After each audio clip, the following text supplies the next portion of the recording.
accession process is well on track.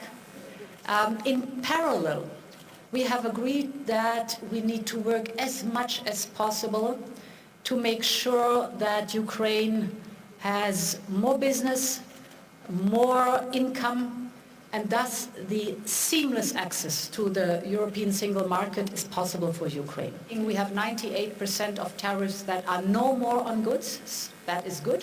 But there are many non-tariff barriers that we can take away and where our experts will work on.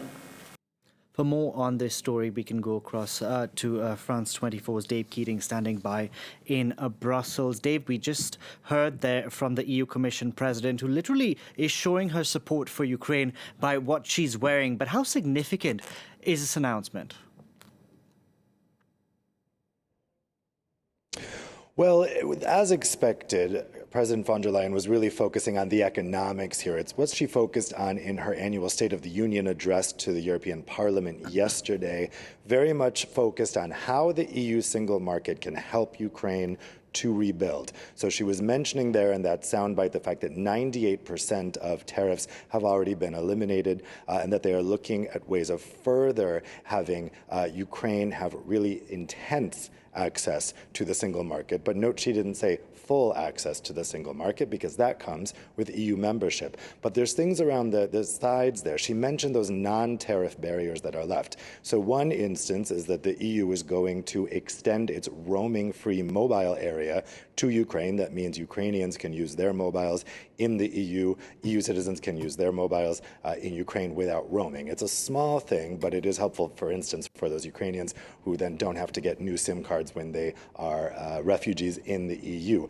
But perhaps more important, and one of the journalists just asked this in the press conference that they're having there in Kyiv, is about the recognition of qualifications. They want to make it so if you're trained for a certain job in Ukraine, you can go to the EU and do that job there. But here's where it gets tricky, because if they're talking about rebuilding Ukraine after the war, then a real risk is the brain drain. And another Ukrainian journalist asked Commission President von der Leyen about this during the press conference there. If you're making it so easy for Ukrainians to leave Ukraine and go work in the EU, is there a risk that they will never come back and Ukraine won't have the skilled people it needs there staying in Ukraine to rebuild? That is an ongoing issue here. So they're looking at how to have this integrated access for Ukraine into the EU single market, how to use that to rebuild Ukraine and not have any risk of a brain drain, to make sure that the single market is working to help Ukraine there in Ukraine.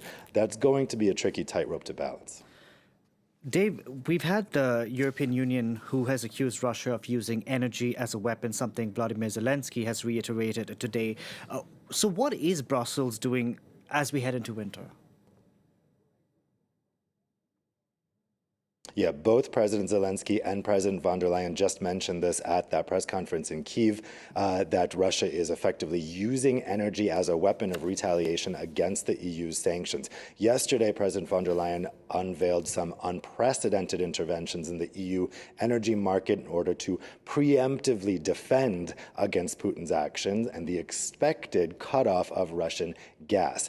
So for one point, probably the biggest news from yesterday is that Europeans are going to have to use 5% less electricity during peak hours. That is a mandate for national governments to deliver. They're also going to have a windfall tax on the excess profits that energy companies are making. The Commission is calling it a solidarity contribution.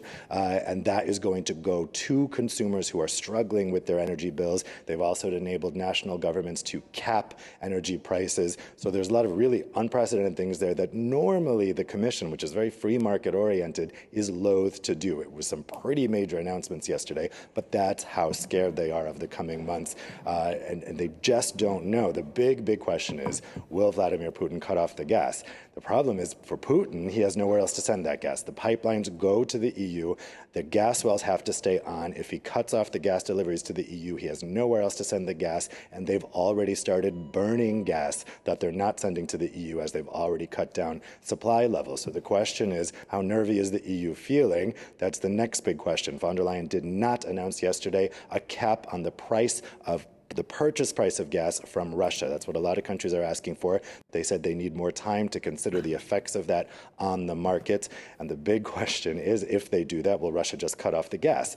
So that's going to be the next step to look for EU actions on the energy front. We'll see how things pan out as we head into winter. Dave, thank you very much for that. Dave Keating reporting there for us from Brussels.